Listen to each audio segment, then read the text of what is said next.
Jessica, Dennis, it's a tough subject. Episode 38.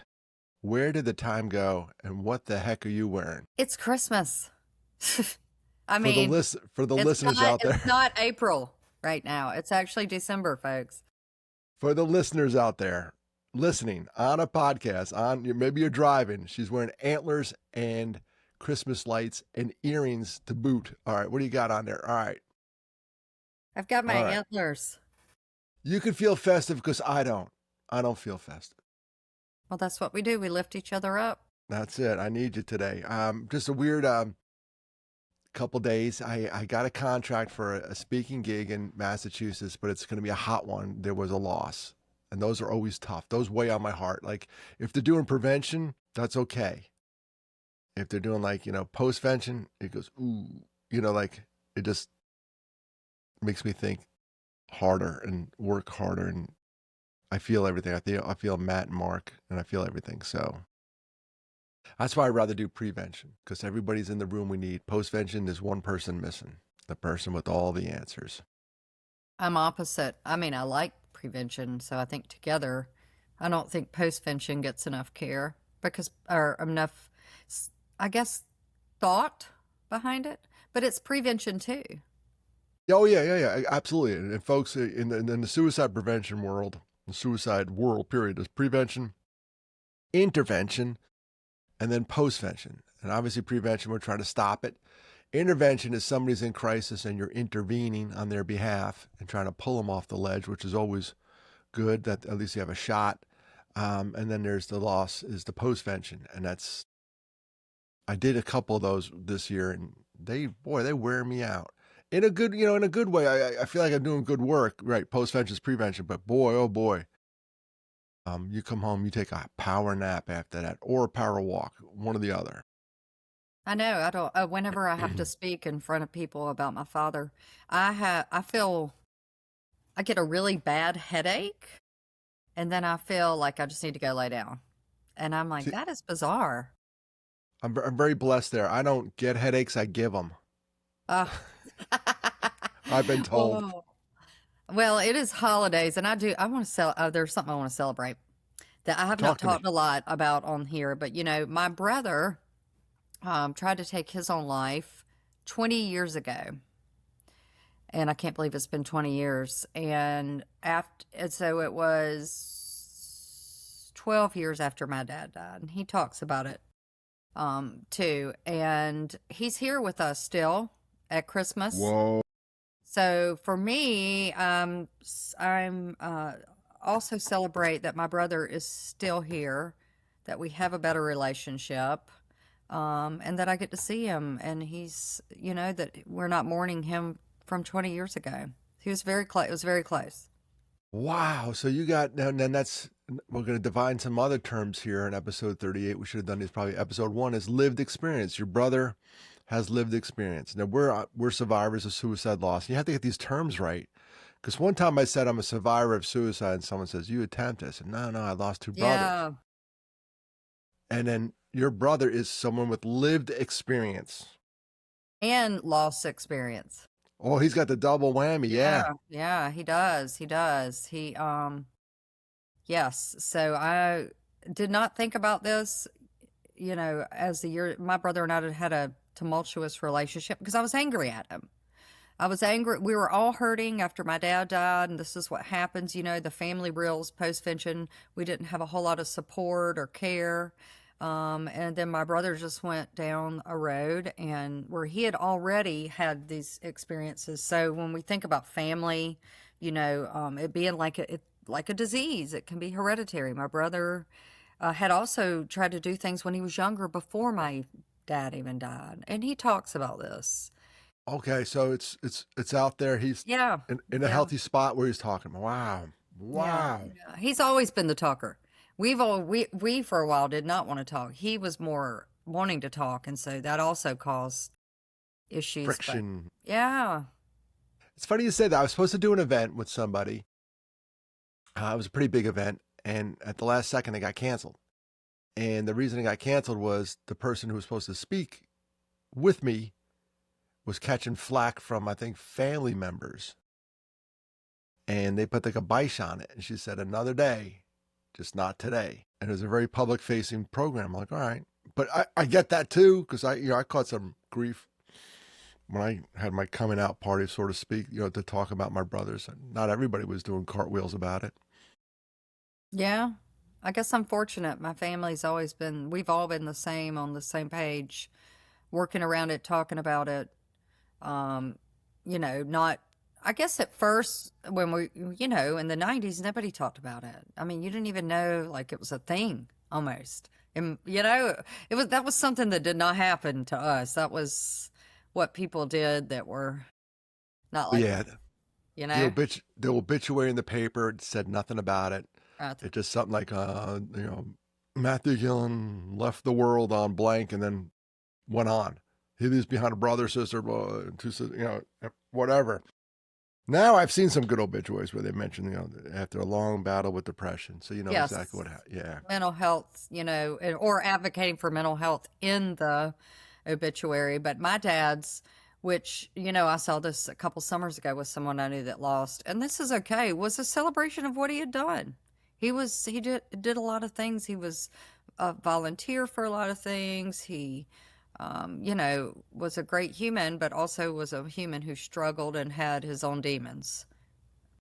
I think that's the human condition sometimes. Don't we all? And it's funny, as again, podcast listeners, you can't see this, but as I'm speaking, my little brother is right off my left shoulder. Didn't even plan that in the shot. That's Matt. So if you're watching on YouTube, that's Matthew off my left shoulder. But it's like, as I'm looking at the screen and would talk, I'm like, he's watching me. Yep. Every minute, every day. Yep. I will counter you with a picture of my mother and father in my living room for me, my first Christmas. And unfortunately, my father thought it would be a good idea in the family photo to not wear a shirt. So there is a game called Awkward Family Photos. I want to stop here. Dennis and I are playing a game today, guys, because it's the holidays. Dennis is having some real moments of emotion, and I can tell that he's struggling today. And I'm kind of on top of the world and excited about the holidays. And so I think this kind of illustrates the yin yang, right, and how it looks. And it's okay to be one year. Dennis may be great one day. I might be. But yes, the awkward family photo that it kills me because I'm sitting with, it's the only picture I have of the three of us at Christmas. I'm sitting there so cute by the tree. My mom's standing there. And here's my dad sitting with no shirt on, folks. Black. And my dad was a hairy guy, Oh boy, even better. Even better. It just gets better. Did you, So Dennis has a lovely picture of his brother by the ocean and, just beautiful. And then I have this horrific moment that it's still framed here in my living room because I don't care. You take it as all those pictures are awesome. Now, have you ever played the game Awkward Family Photos? No, I'm sure I could. It's a board game. It's a board game, and they have photos, and then you have to they give you photos and then movie lines. I'm about to Amazon right now.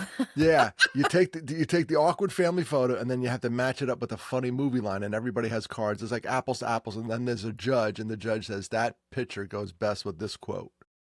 So that's great. It's good family fun, but the photos are like, oh my gosh, what were they thinking? Yeah, well, you see those. That's the thing now. Young or people are going to Sears, or I don't even know if Sears still exists, and getting these openly weird family photos done. It's like a trend. J.C. Penney still has it because I went to a Christmas party. How brilliant is that? I mean, seriously brilliant. And the staff got together and did this weird photo for the boss. They all had sweaters, and it was hilarious. And they said, "Where did you get that?" They said, they went to J.C. Penney. They still have the photo studio. And to the listeners, it used to be a big deal. We'd go to a photo studio, Olin Mills at the mall. You had to go everyone had the matching sweater. You walk through the mall, you all have your stupid outfit on, your pajamas. You look like idiots, but you didn't care. And you went there, you got the photos. We had it with the kids. We all matching denim shirts and all that stuff.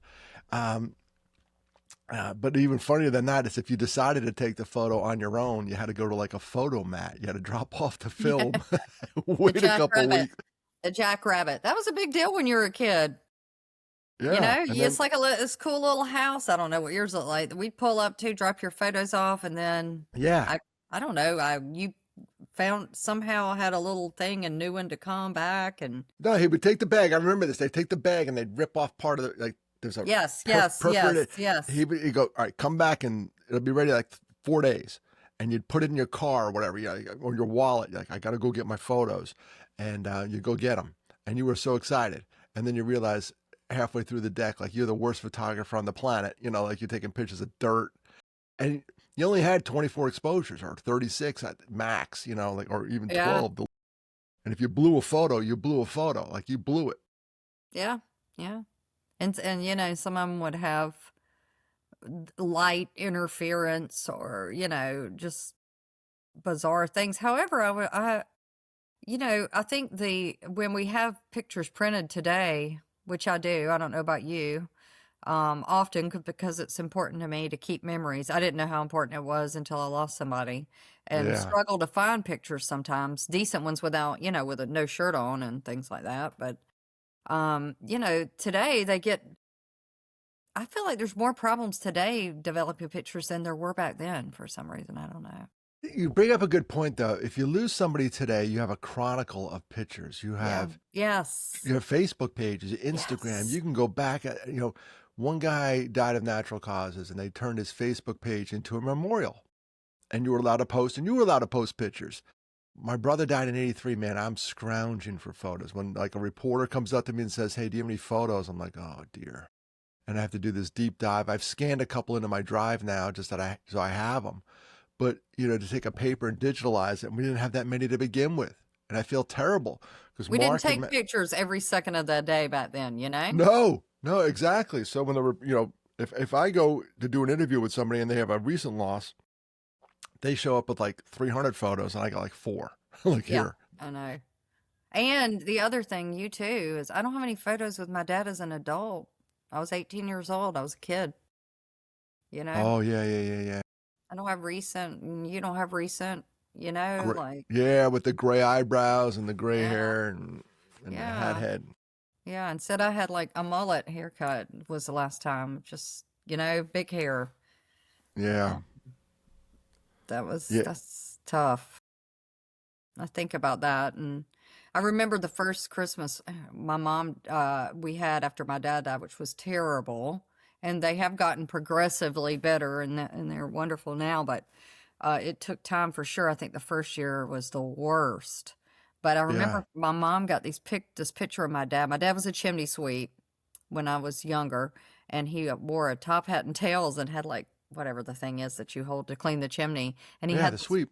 yeah, he had this marketing photo shoot done. I mean, we're talking like the early 80s. How cool is that? And he had this whole persona, and my mom got the pictures made for us, and we all cried. And I was like, why in the hell did you do that? I didn't want to cry this morning, but you know, Well, it's bittersweet. I know. She had them. The chimney sweep. What's the most famous one? Mary Poppins, right? Dick Van Dyke. oh Yeah. yeah, oh yeah, that was so cool to me when I was a kid. I went Yeah. through this whole thing of that was really cool to, oh, that's embarrassing, through the like 8 to 12, 13-year-old age. Yeah. By the way, Dick Van Dyke recently turned 100 years old. And he's amazing and healthy and talks about it. Love it. A friend of mine's mother just turned 100 last week too, so I actually know somebody who crossed over to 100. Like I know her, Yeah. and I stayed at her house, and I never, so it was kind of cool, and then it was kind of scary at the same time. Like, hold on, I'm going to be here for 40 more years. Wow, Mm, I can't better think not. about that. Yeah. That's a little too long. Yeah, Little too. especially that age, when you get just my grandmother was 100 and she would say, all my friends are gone. Ooh.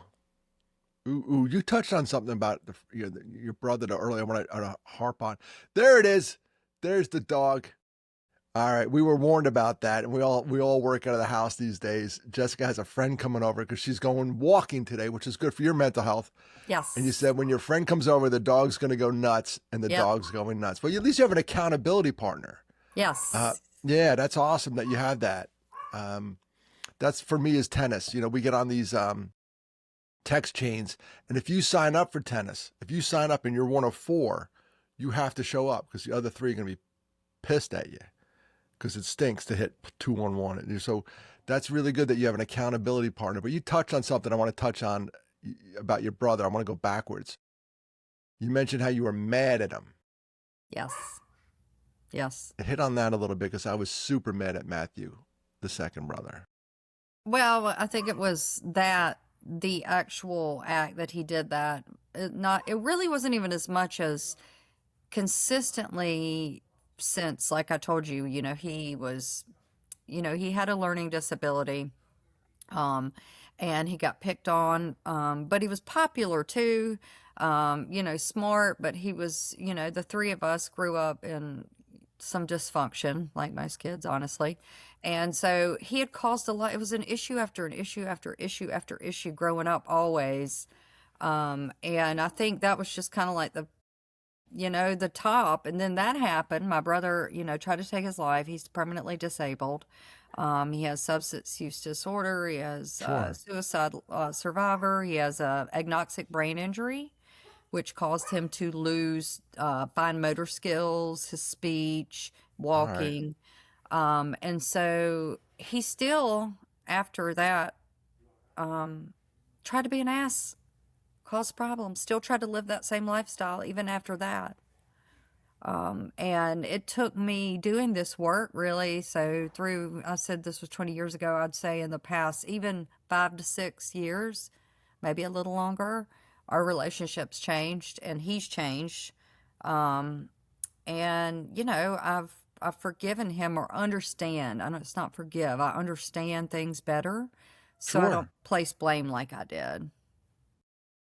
Well, he lost a parent too. I always have to think about that with my sister. They lost a brother too. They lost two Mhm. brothers. So we have to be forgiving if we want to get forgiven. Wow. Wow. I Yeah. didn't know. I remember Matthew when Matthew died, my second brother. I was so mad because I was like, I remember this line. I was like, he should have known what a suicide does to a family. My friend just walked in and saw me. I'm sorry. And she was I'm like, what? I'm pouring my heart out. I'm reaching to the deepest I depths of love my you. soul. I looked up. I love you, Dennis. And the moment's gone. No. Oh, I get it.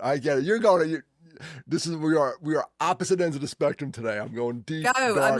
I'm listening. No, it's lost. It's ADD. It's lost, gone. No, but I was mad at Matthew. Mad, like you were mad at your brother. Like mad at him because he should have known better. And that's why anyone who has multiples in your family, you're like, damn it, you know what this does to us. Yes. It was like you're held hostage by two people, and because he kept doing it, like, and I'm saying it. I shouldn't say it like that. He kept attempting. Yeah. And his medicine would need to be adjusted, and he'd do it in such fashion where it was almost like it was just hate. Like if he would, like He was hurting. He would do things, know we would be upset, and then do that almost so don't be mad at me kind of thing. And it just got like it was almost clockwork. Every 6 months, we were waiting for the next shoe to drop, and it was not a good feeling. That's a tough way to go through life. Anyone who's dealing with a family member or yourself going through a mental health crisis, it's tough because you're always, that phone rings and your heart skips a beat. There was a guy I know, he's like, his daughter was on the street somewhere. Didn't know. He goes, every time the phone rings, Yeah. is this the call? Is this the call? And she's doing better, got help and all that good stuff. But it's a terrible existence for those, who are in it. They don't want to be on the street. They don't want to be suffering the traumas and the pain that your brother. And it's tough for those folks around them. Yeah, we're human. I mean, Yeah. much as I want to say, you should do this. This is how you're supposed to do. It just doesn't work like that. You have No. Their brain's broken. Their brain's broken. They don't get it. Brain health. Hey, I'm looking behind my shoulder. I looked at one shoulder, I saw Matthew. Over my other shoulder are 2 huge boxes of these camo hats. I got to sell these. I came up with a Shopify account, by the way. I'm selling Wait a minute. these. We had a goal. What happened? Anything from last week? Any We have movement? we moved, 31. 31's the goal. We picked up a couple. I think we need 22 now. We picked up, we want to get 31 recurring subscribers, recurring donors. They get a hat, and then some guy dangled a carrot in front of me. He said, if you get 31, because I'm 31 years sober, and we're selling the hats for $31, but there's still 2 huge boxes back there. Tell us how to order them again. I need to order one. All right, it's on Shopify, and I'm going to put it on, I'll put it in the show notes, Shopify Camo Hat Club. I will actually be linking it to this over this break. I'll get real serious and link it to DennisGillan.com and halfasorrow.org. There is also a camohatclub.com, and you could buy the official hat there. Buy the hat, and it's camohatclub.com, and it takes you to a Shopify account. I get it.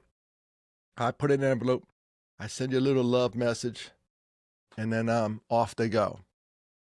It's too late for Christmas, kids. Too late, but what a great way to start the new year. And with a great hat comes great responsibility. You have to start a Camo Hat Club and get together with people. That's the goal. I'm going to buy one. You got to send me how to buy one. I would definitely going to get one. I see a video, something on Instagram here. Yep. Yeah, I have a couple of videos, and then and our producer was talking about we'll tie this all together. I put a post up there the other day, and I got him. I had a picture of me. This ties into the 31. I had a picture of me with a beer outside. I was drinking a beer out at a patio, enjoying the fine weather. And he looked at it and goes, "Oh man, I know Dennis is sober. What's up?" You had to read the comment.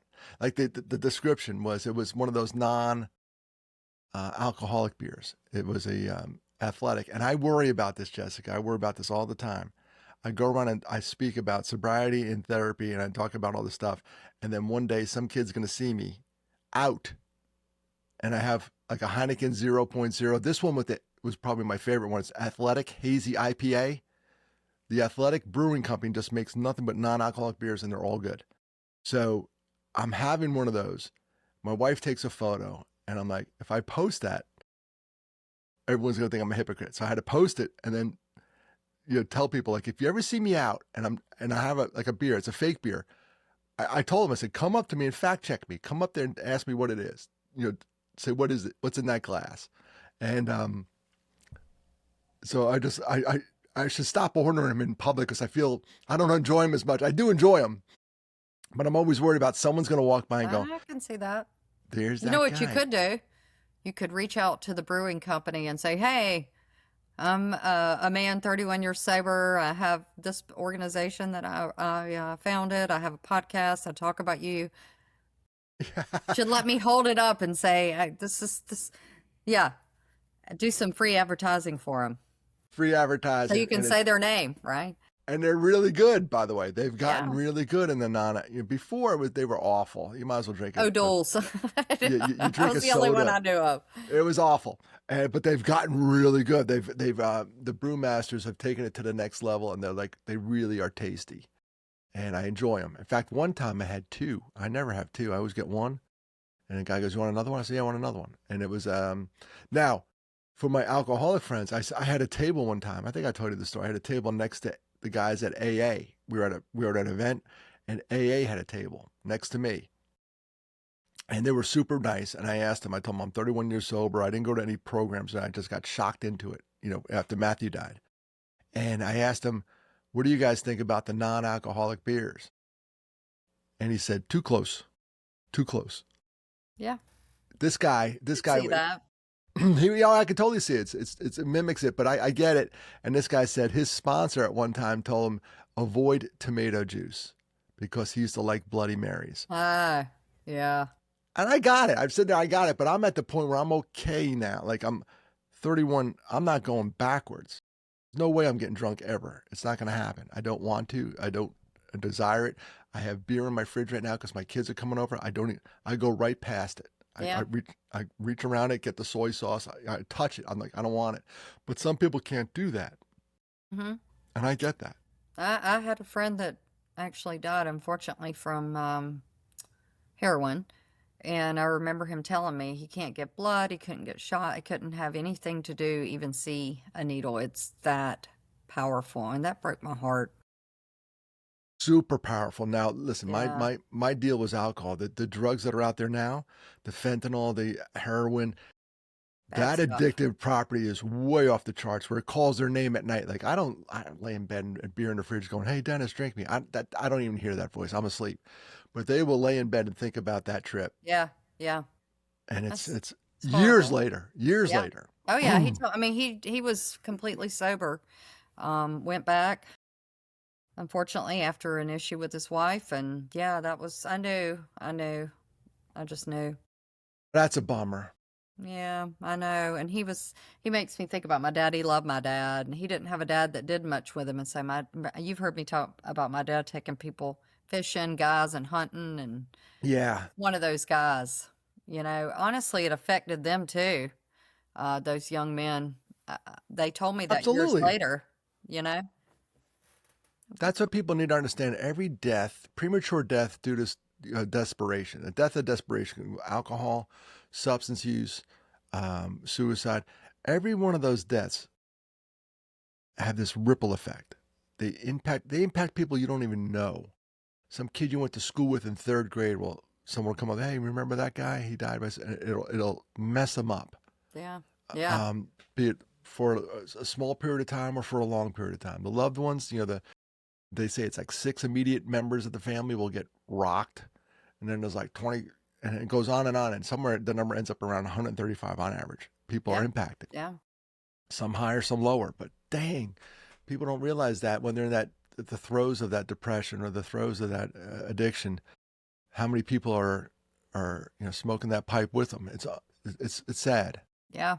It is. It made me sad to think about that.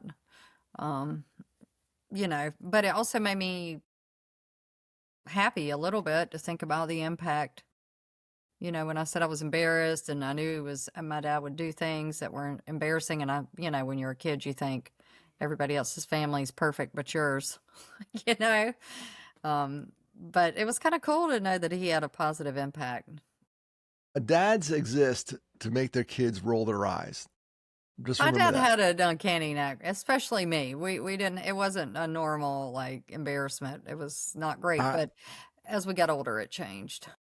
I have 2 boys, and to this day, we went to a Christmas parade, and one of the local politicians was in the parade, and I don't like him. It's a Christmas parade. Dear. And he's going to like the next level. He wants to be, I don't want to name anyone names, whatever, but he goes by the parade. I'm shaking my head. I'm like, nope. And my son's like, Dad, it's a Christmas parade. Please, Don't, please. please. He's like, I'm embarrassing him right there. He's like, stop doing that. I'm like, nope. Shaking my head, Oh like, my nope. God. And the guy saw me. The guy told me so. I'm like, nope, not voting for you. I do that. I've done that here actually recently. I I embarrassed my don't have any kid. kids to embarrass, but I'm sure I could have. Grandkids, you can embarrass them. Yeah, I don't want to do it. I didn't like it when my dad did it to me. I don't want to do that to the Thought I kids. was I thought I was making a strong political statement, but obviously he didn't agree with me. At a Christmas parade. Oh dear me. Yeah, Well, the yeah. thing about the Christmas parade here, I'm going to vent a little bit. Don't put politicians in it. I agree. Why The are mayor, they? this guy was running for a higher office. That's why he wanted visibility. He's not from where we are, but he's going for a higher state office. So they put him in he's in there because he paid his fee and he wants people to see him because he's running for a higher office. The only person that should be in the gosh darn town, we had city council. They're good people. They run the town, and the mayor. Yeah. That's it. This guy bought a boot. Well, Oh, yeah, that's what they do. That's always been the case. And even here where I live, they have a Labor Day parade, and it's literally known. That's what it's for. It's like a political parade, pretty much. I mean, you have certainly things from the community, but there are lots of big politicians that come in here statewide. hey, can I tell you a cool story from our Christmas parade? That happened last year. Remember, last year was Hurricane Helene Yes. hit this area, and wherever you are listening, natural disaster. This is a good one for us. We were out power with like 9 days up here in the upstate of South Carolina, Asheville, North Carolina, and that area got rocked. So we had a massive cleanup that happened like in October, and massive cleanup November, December. So at our Christmas parade, they decided to put the guys from sanitation in the parade. The guys who cleaned up the streets. Oh, They got standing ovations as they went up the street. It oh. was so cool. The crowd went nuts for them because they know they were cutting trees, they were cleaning the streets. They got us back to, The you know real what? servants to the community. That's It was the coolest part of that parade was when those guys came through and girls, and people just started going nuts for them. It was awesome. That's no. the small town parade. Keep the politicians out, the workers in. And keep those guys that ride the little motorcycles in. We had Those, since had I was that. a little girl, and I still do. Oh, and they got those little hats on. What are they? You can walk and you should do a parade with all your Camo Hat Club people in the That's it. parade and support men's mental health. That's what next year we'll buy a booth. We'll buy You can should. buy a spot and camo hat. We'll all wear camouflage, and then people will say, "Hey, we thought you were in the parade. We didn't see you." I said, "Well, we were wearing camouflage. We marched and nobody saw us." That was, and then we'll sell them. We'll set up a table and sell them because I got That's two right. boxes. You should do that. It's a great idea. Oh yeah. Oh, by the way, wish me luck. Still trying to get the postvention lost teams up and running. Okay, yeah. Still working on that. Met with a couple people yesterday about that. And here's a sad story. Sad. I know. I heard you groan. I went to a conference in October for lost team meetings in Omaha. And the lost community is a very tight community because everybody in there has been impacted by suicide. So very tight. And there's a young lady who does consulting, her and her husband. And I made an appointment for her because she does postvention consulting. She's an expert. She started one in Ohio and she helps people start up. We're trying to start up. I'm like, let me call her. I go on the website to book an appointment with her, and there's an obituary for her husband.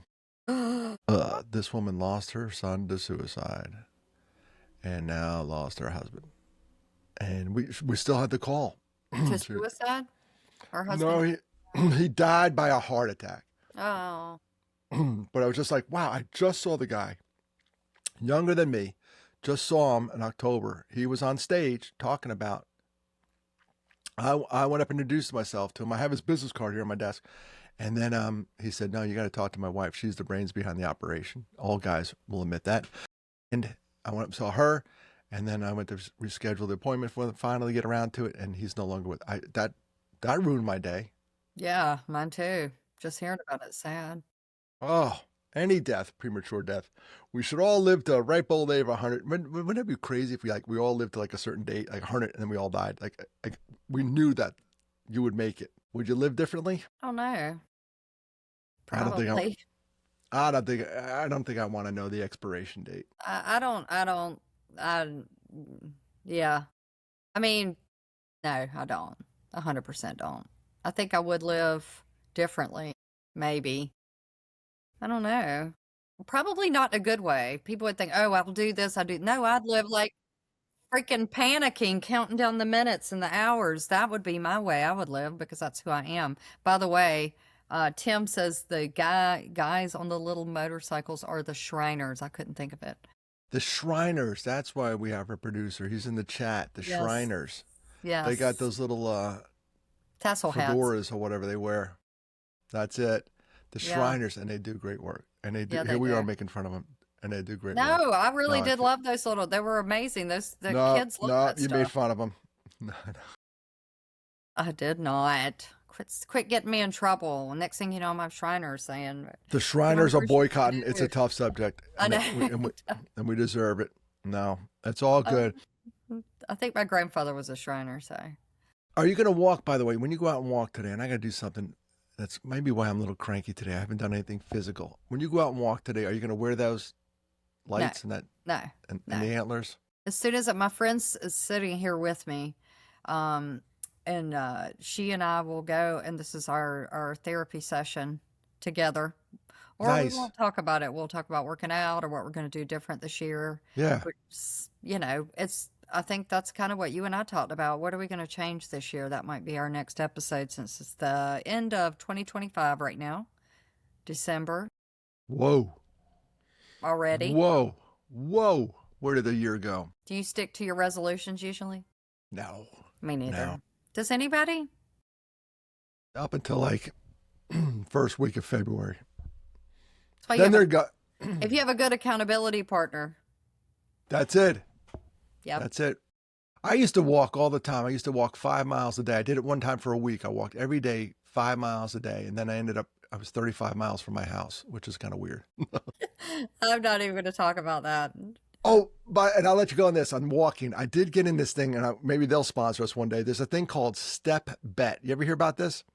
Yes, I just saw something about that. It's an app. Or maybe you said something about it last time. Yeah, $40, and I Yes, put $40 in the yes. hat, and I ended up winning because I finished my challenge, and I got $43 back. So I'm up $3. So is it on self-reported? I mean, you have to be kind of No, on not it. You have to give it access to your phone. It looks at eye health. Eye health on your iPhone will Yeah. track your steps, or some kind of, I'm sure there's an Android, but some kind of step tracking device. So when you join, it looks at how many steps you do normally. And it says for you to have a stretch goal, it would be this many steps. Do you know how many steps annually you average? If I looked at my phone, I would. I know that I'm supposed to get 10,000 a day, and that doesn't happen often anymore. No, that's hard to do. That's hard to do. Steps. I can't find it now, but you know what I mean. Oh, here, steps. I average. I'll tell you, I'm averaging in 2025, I'm averaging 7,363 steps a day. Some of that's working out, some of that's tennis related, some of that's working it. I'm up from 2024. 2024, I was averaging 6,591. 10,000 steps is a lot. But during this contest, dang, I was crushing it. I was getting Zero like, steps. I'm well, moving. you're I don't going to have my fix watch on. that. I don't have my watch on, so that You're going to just, fix that. yeah. During this contest, shoot, one day I got 16,000 steps. And, I always thought like the mailman, I told the mailman about it. I said, you should do this because he's walking the route. I said, dude, you would crush it. But then again, it looks at your average. So if you're averaging 16,000 steps to do this contest, you got to do 18,000. It's going to make you stretch. So if you're looking for some motivation, and being cheap and stubborn are two great traits to have, because you're going to put money in the hat, and then stubborn is like, I'm not losing that money. Well, I'm trying to start. I don't want to say it out loud because that means it's going to actually happen. Say it. I'm trying to get back into running. I say That's that not all what- the time, and nothing happens, and I want to do it, but I'm just saying I'm trying to get back. I'm gonna put it out into the ether universe. All right, running. Well, that's another day. A whole All exercise. right. So a lot of people don't like it. I do. I hate it when I'm doing it, but the effects that it has on me afterwards are worth it. But there's like not a cartilage left in my knee. Yeah, there's that. Yeah. It's brutal. It's brutal. Walk vigorously and with a friend. Yes. And that's what you'll do. I'll do it. All I'm right. going to do it right now. Well, thanks for picking me up, Jessica. I came into this podcast a little down. I was just, the holidays and all this stuff. And I am going to take today off. So one of the joys of life is putting the out of office message on your inbox. Dennis, now that I'm a business owner too, I'm not going to be able to do that. So I'm always Doing it on. today. I'm doing it today. Good for you. Thanks for reaching out. Glad the boss let you. I'll still check emails, but I'm not going to answer them. And I'm going to get ready for Santa Claus. All righty. Jessica, thanks for picking me up today. I came in here a little gruff. Your spirit, and if I ever could do the same for you, let me know. And I really appreciate you doing this podcast. Episode 38 is in the can. I can't believe 38 times we got together and spoke about this stuff, which is crazy. But it needs to be talked about, and that's why we call it It's a Tough Subject. We're talking about grief in general, but mostly from the loss of a suicide, and there's no more complicated grief than that. Prove me wrong. All right, that's the episode. Love you guys. Shout out to our producer, Tim, who's no longer on the screen. But Tim, thanks for all you did this year. Jessica, thanks for being a great co-host. My name is Dennis Merry Gillan. Christmas. Merry Christmas. Peace out. Whatever you celebrate it vigorously. Love you.